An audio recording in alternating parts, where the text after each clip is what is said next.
Assalamualaikum everyone. Hope you all are doing well. இந்த வீடியோல ரவை வைத்து செய்யக்கூடிய ஒரு சூப்பரான புடிங் ரெசிபி ஒன்று தான் பார்க்க போறோம். நானுமே இப்பதான் ஃபர்ஸ்ட் டைம் ட்ரை பண்ணியிருந்தேன். ரொம்ப சூப்பரா இருந்தது. ரமதான் வருது இல்லையா? ஃபர்ஸ்ட் இஃப்தாருக்கு இந்த ஸ்வீட் ரெசிபி வீட்டில் எல்லாருக்கும் செய்து கொடுங்க. எல்லாருமே நல்லா விரும்பி சாப்பிடுவாங்க. இது எப்படி செய்யறதுன்னு பார்க்க வாங்க வீடியோக்குள்ள போகலாம்.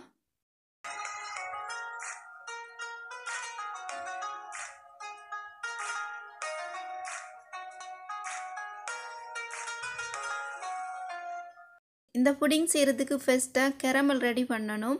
இதுக்கு ஒரு பேனில் 3 டேபிள் ஸ்பூன் சீனி சேர்த்துட்டு இதோட 2 டேபிள் ஸ்பூன் அளவு கொஞ்சமாக தண்ணி சேர்த்துக்கிறேன்.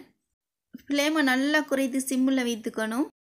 இந்த டைமில் கேரமலை சேர்க்கறதுக்காக வேண்டி ஒரு பவுலில் நல்லா ஆயில் பூசிக்கிறேன்.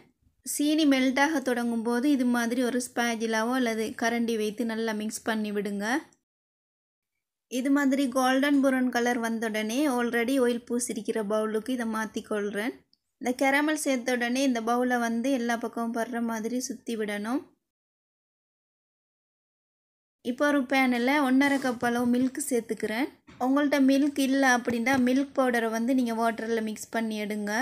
இதோட 3 டேபிள் ஸ்பூன் சீனி சேர்த்துக்கிறேன். கூடுதலாக ஸ்வீட் வேணும் அப்படின்னா 4 டேபிள் ஸ்பூன் அளவு சேர்த்துக்கலாம். சீனி நல்லா கரையும் வர மிக்ஸ் பண்ணி விட்டுட்டு கொஞ்சமாக உப்பு சேர்த்துக்கிறேன். இந்த டைமில் 1/4 கப் ரவையும் சேர்த்துட்டு நல்லா மிக்ஸ் பண்ணி விடணும்.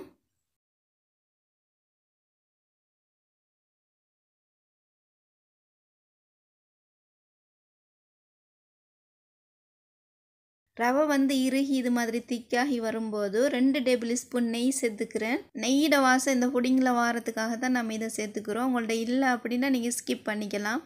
இப்போ ஸ்டவ் ஆஃப் பண்ணிவிட்டு ஒரு சைடில் வைங்க. அடுத்ததாக ஒரு பவுலில் 3 முட்டை உடைச்சி சேர்த்துக்கிறேன். நீங்கள் 2 கூட சேர்த்துக்கலாம். இது மாதிரி ஒரு ஹேண்ட் விஸ்க் வைத்து நல்லா பீட் பண்ணி எடுக்கணும். அடுத்ததாக 1 டீஸ்பூன் ரோஸ் எசன்ஸ் சேர்த்துக்கிறேன். இதுக்கு பதிலாக வெனிலா எசன்ஸ் கூட நீங்கள் சேர்த்துக்கலாம். அல்லது வீட்டில் உள்ள ஏலக்காய் இருக்கில்லே அதை பவுடர் பண்ணிவிட்டு 1 டீஸ்பூன் சேர்த்துக்கோங்க. முட்டையோட ஸ்மெல் இல்லாமல் போகிறதுக்கு தான் இதை சேர்த்துக்கிறோம். லாஸ்ட்டாக மில்கோட மிக்ஸ் பண்ணி ரவை வைத்திருந்தோம் இல்லையா? இப்போ இதை சேர்த்துட்டு நல்லா மிக்ஸ் பண்ணி விடணும். இந்த ரவை சூடெல்லாம் மாறி போன உடனே இது மாதிரி தான் இறுகி போயிருக்கும். சூட்டோடு முட்டையோடு சேர்த்துடக்கூடாது. முட்டை அவிந்து ஒரு மாதிரி ஆகிடும். இது மாதிரி நல்லா ஸ்மூத்தாக மிக்ஸ் பண்ணி எடுக்கணும். இப்போ இதான் கேரமல் சேர்த்து வச்சிருக்கிற பவுலில் ஊற்றிக்கலாம்.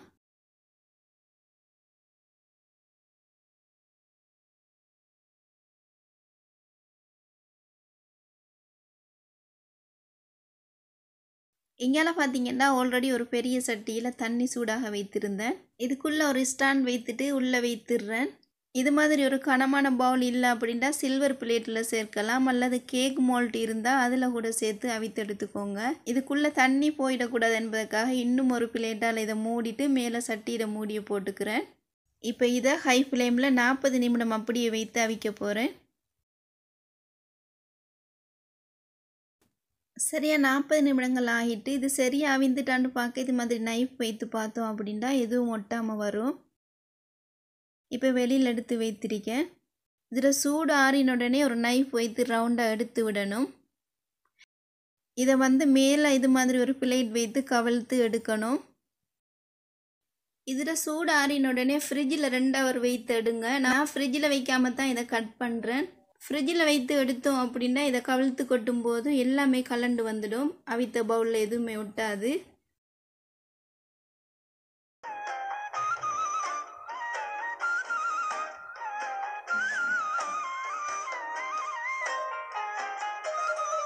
இந்த புடிங் நீங்கள் எல்லாருமே ட்ரை பண்ணி பாருங்கள். அவ்வளோ ஜூஸியாக சாஃப்டாக டேஸ்ட்டாக இருந்தது.